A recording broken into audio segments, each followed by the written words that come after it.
Expliquez-moi très concrètement, en fait, la coupure méridienne, en fait, on a du mal à comprendre quel est l'impact sur votre tournée et sur vos vies professionnelles. Déjà, la première chose, c'est au niveau accidentogène. C'est-à-dire qu'il faut bien comprendre que la pause méridienne, un facteur, je donne un exemple très concret, un facteur qui est sur sa tournée, en train de distribuer le courrier, il voit l'heure midi, il faut qu'il arrête sa tournée, qu'il rentre à son bureau de poste pour mettre le courrier en sécurité, parce que c'est très important, il y a des recommandés, des valeurs déclarées, etc., qu'il attende et qu'il reprenne sa tournée là où il a laissé.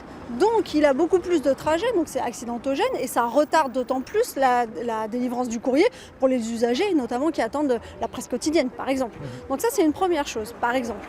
La deuxième chose, c'est l'équilibre, on en parle beaucoup, c'est l'équilibre vie professionnelle, vie privée. Voilà, hein. Donc aujourd'hui, ce qui se passe, c'est que les facteurs, quand ils ont choisi de faire ce métier, il y avait des horaires, on commence très tôt le matin en général, et on finit tôt l'après-midi ou le midi, 14h. Donc toute leur vie est organisée comme ça.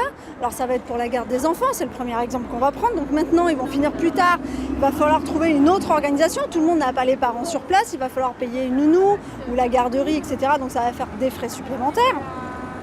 Et puis, bon, il n'y a pas que les enfants, il y a les activités sportives, les activités associatives. Un impact sur votre vie privée également. Voilà, donc il faut tout changer, en fait, sa vie du jour au lendemain. Et puis c'est vrai qu'au niveau financier aussi, les facteurs aujourd'hui, on a une pause, une indemnité collation. Voilà, parce qu'il y a une pause de 20 minutes le matin qui est prévue justement après le tri pour qu'on puisse se restaurer, pour pouvoir faire sa tournée en toute sécurité et pas tomber dans les vapes ou quoi que ce soit. Donc c'est prévu.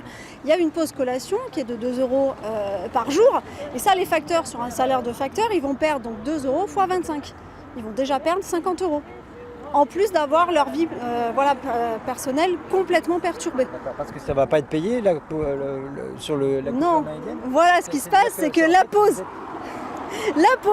elle est payée, la pause de 20 minutes chaque jour, elle est payée, elle est comptée dans le temps de travail. C'est normal, hein, c'est travail continu, il y a une pause, ils se restaurent, ils vaquent à leurs occupations.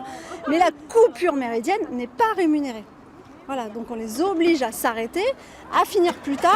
Alors il faut compter aussi les jours de pluie, je donnais l'exemple de tout à l'heure, mais les jours de pluie, vous avez vu vos facteurs qui sont complètement habillés de pied en cap.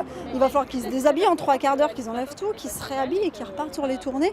Enfin voilà, la coupure méridienne, ça n'arrange que la poste, soyons clairs, ça n'arrange pas les facteurs, ça n'arrange pas les usagers qui vont recevoir leur courrier plus tard, sous réserve que les facteurs puissent assurer toute leur tournée dans la journée. Donc voilà, ça n'arrange personne, sauf la Poste qui veut récupérer 20 minutes par jour et par agent en économie.